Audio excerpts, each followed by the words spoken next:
Welcome back. Well, in the 2018 budget passed by the National Assembly last week, the Ministry of Agriculture and Rural Development was one of the critical sectors allocated the highest chunk of the money, about 149.9 billion naira. As part of its commitment to diversify the Nigerian economy, President Muhammadu Buhari-led federal government has signaled out agriculture as a viable alternative for oil. But how much progress has been made towards developing this sector?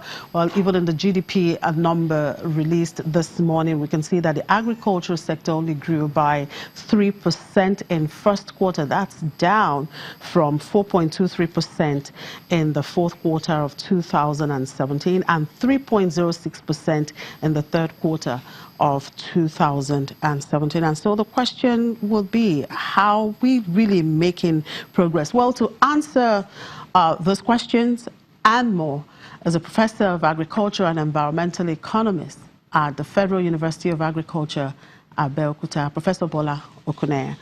Good morning, Professor Okuneye. Good to see you. It's been a long time. It has been, yes. Good morning. How are you? Good morning, and thank you for coming. Thank you. Well, I'm sure you saw the GDP number released today. Right. Agric getting 3%. Does that make you happy? Of course it doesn't. It means that Agric is going down. It used to be as high as about 4 or 5% to the total GDP or so. With this scenario, it means that we have quite a lot to do. In the first place, 2017 to date, I'd really witnessed tremendous problems in the agri sector. The issue of full enhancement, disturbing so much crop activities. The issue of people not really being encouraged to go more into agriculture. And of course, the issue of increased importation of the agri products, which we should have really produced here, and to minimize such importation. These and others come together really made agriculture to perform less than that of 2017 that we observed. Okay, in the 2018 budget proposed by the president, that was in November, a total of 118.98 billion was allocated to the agriculture sector. However, the National Assembly raised it to 149.19 billion naira.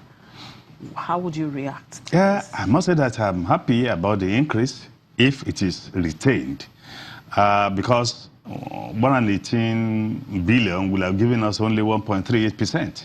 As percentage of the total national budget. And of course, the Maputo meeting that was held about 10, 12 years ago had been insisting that the budget for agriculture should not be less than 10% because of the employment it carries, because of food security, because of import substitution, and other factors which governments of developing countries should really consider. So jacking up to 149, if it is retained by the government, and two, if the underspending is not there, because over the years we've observed that between 30 and 40% underspending are really taking place in agriculture in the last 10 years.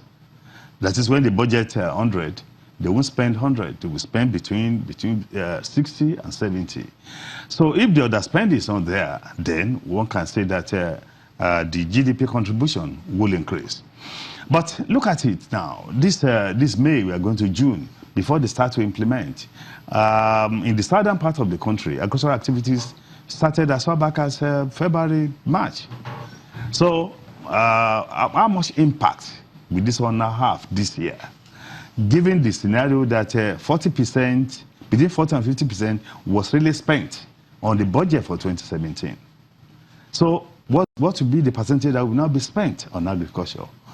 Even with the 449 billion. But nevertheless, election is coming. I'm sure that government will think of assisting the rural majority, because the rural people are really the majority. And so perhaps more infusion or intervention in agriculture will take place. They've been trying in terms of a FADAMA program.